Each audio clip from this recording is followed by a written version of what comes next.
Ancient walls and towers, for this is one of the world's most ancient cities, which now has motorways in its midst. Pathé Pictorial's magic carpet has never taken you to a place where a magic carpet was more appropriate. And whether it's a jet aircraft flying high over Istanbul, giving you a cloudy, lofty view of the mystery city of mosques, or a helicopter carpet at minaret height, you drink the magic in. The Santa Sofia Mosque, once a Christian church and now a museum, always makes you feel, even when your feet are on the ground, that you yourself are up in the air.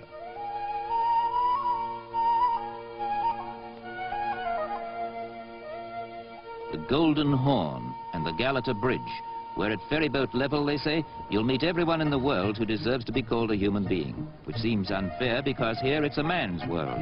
Women are mostly veiled or hidden away.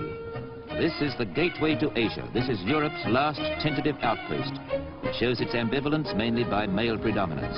But Istanbul largely consists of exciting waterways.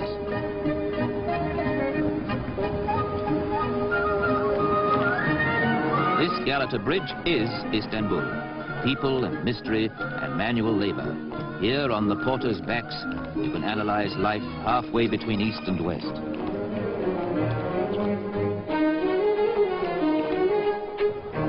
You'll learn the secret of this strange place as readily from the pelican as you will from its mysterious but most hospitable inhabitants.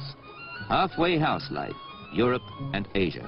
And a really lovely thing, sweet, fresh fish.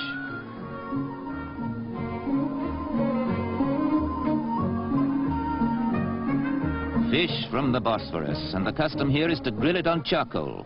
It's a custom that should spread because it's delicious. A curbside barbecue conceived in the east and happily moving west. Go on, just dig your teeth into that bit of succulence. Or to savor the subtle flavors of the Orient, buy a bread ring and see how different and delightful it tastes.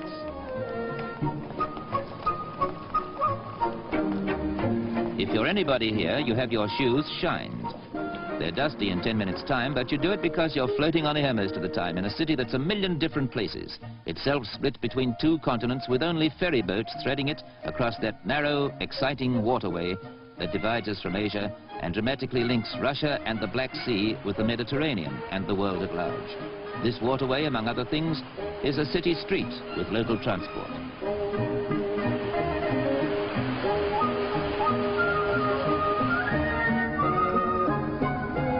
What a mix-up of an ancient and a modern city it is. What a smoky beacon at the crossroads of east and west and north and south. What a fascinating series of contradictions and enigmas. Mosques like this crumbled here in earthquakes, and wooden houses were built by Sultan's command to resist such destruction. From on high you can see the hybrid results because some huddled streets survived, while fire in turn cleared acres of wooden buildings for these bold new concepts. Istanbul is a patchwork quilt on the shores of a waterway even more fascinating than it is itself.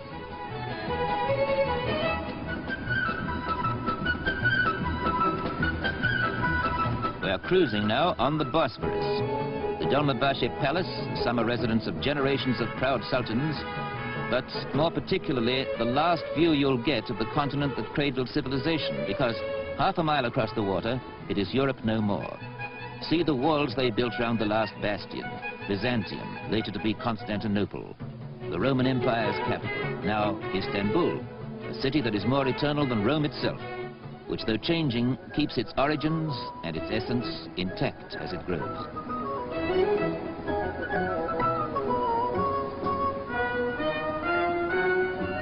This is all part and parcel of Istanbul, perhaps the loveliest and certainly the laziest part. For Istanbul has now stretched out to occupy the whole 17-mile length of this fisherman's paradise. And look, those fish are still alive.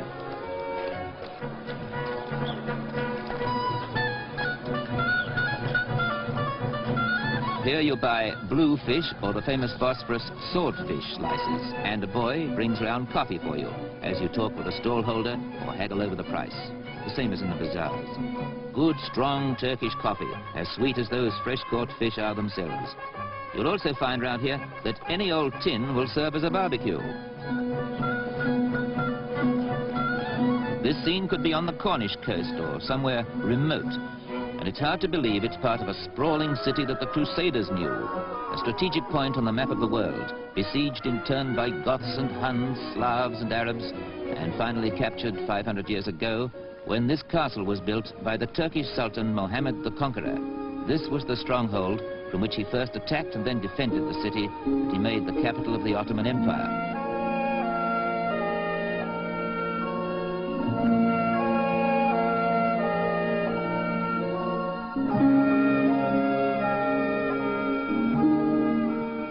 You keep thinking this narrow sea is a river, forgetting it's the frontier between continents, and that the far bank is a land mass stretching to India, Burma, China, and the Pacific Ocean.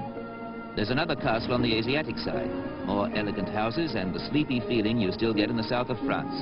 Glide into this haven of peace in the very outskirts of a crowded city.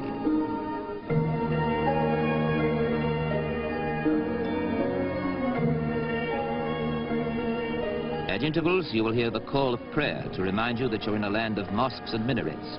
And at intervals, you'll hear the siren of a ship bound for the Black Sea, which is barely 5 miles away. For the rest, you might easily be on the Riviera, with its gay hotels and cafes in the sun. Istanbul and the Bosphorus have all this.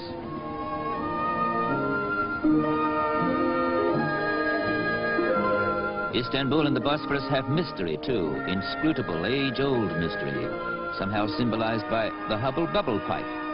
You order one at any restaurant, a glowing charcoal chip perched over the tobacco to keep it alight.